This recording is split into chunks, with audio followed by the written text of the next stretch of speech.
En el video anterior, Javier López, Tulia Gallego, Hernando Serna y Alonso Montes nos relataron algunos fragmentos de su niñez, de las pilatunas que hacían y cómo jugaban con el cable aéreo. Nos contaron además la forma como ellos y sus amigos se agarraban de las vagonetas en movimiento. Algunas veces, usando un garabato, se dejaban llevar un trayecto de la máquina y luego se lanzaban, algunas veces con tan mala suerte de caer en rastrojos y chuscales.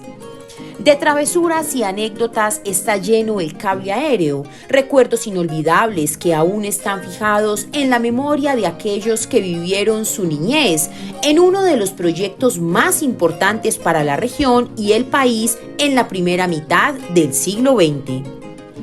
En el video de hoy, Alonso y Ana Montes nos relatan el funcionamiento y la operación del cable aéreo, las formas como el maquinista prendía la caldera, las funciones del aceitador y del celador. Escuchémoslos a continuación.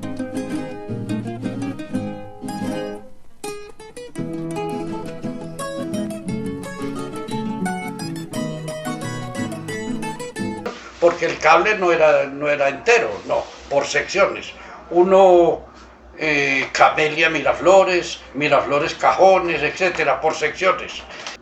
En Manizales y Mariquita lo movían a base de luz, de energía eléctrica. En las estaciones intermedias prendían una caldera y esa caldera concentraba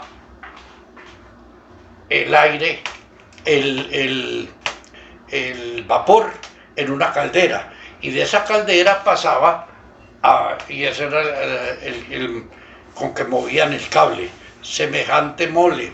En ese entonces las vagonetas eran rústicas y al aire libre. Mi padre era aceitador. ¿Qué era aceitador?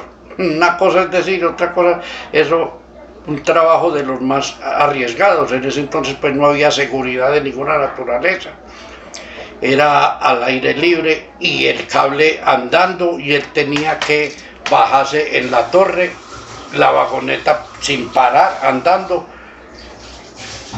Nos teníamos que parar en un ángulo muy pequeño. Bueno, la práctica, yo cogí práctica y él me daba la confianza y yo le ayudaba con una aceitera terciada acá, de 12 añitos, y entonces él se montaba en una torre, se bajaba en una torre y yo seguía hasta la otra para acabar más ligero. De aceitar, ¿qué era aceitar?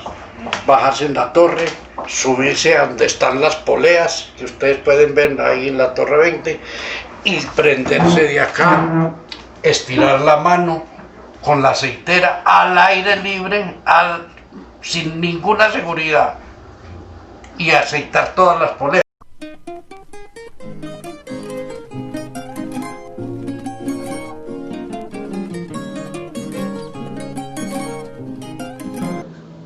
Mi padre, cuando vivíamos en Torre 12, era celador. Cuando vivimos en Torre 12, era celador de esa sección que daba buena vista a Miraflores. Mi padre tenía unos binóculos que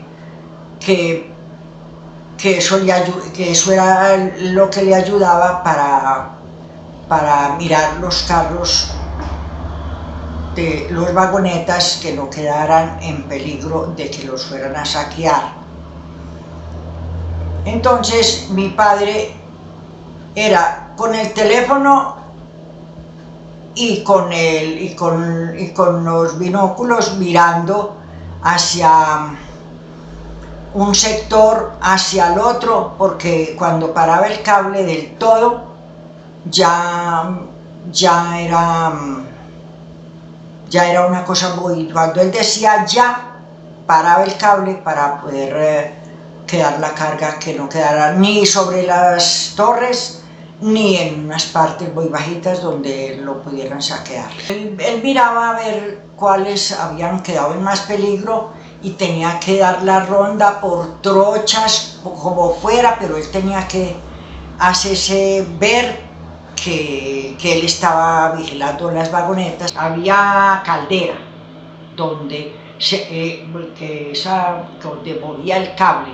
Si no era Miraflores, no prendía, pues no funcionaba el sector de Miraflores a Papal. Había maquinista y ahí vimos nosotros, porque mi papá ya no era, en Miraflores ya no era celador, sino aceitador. Eso lo aprendían con aceite.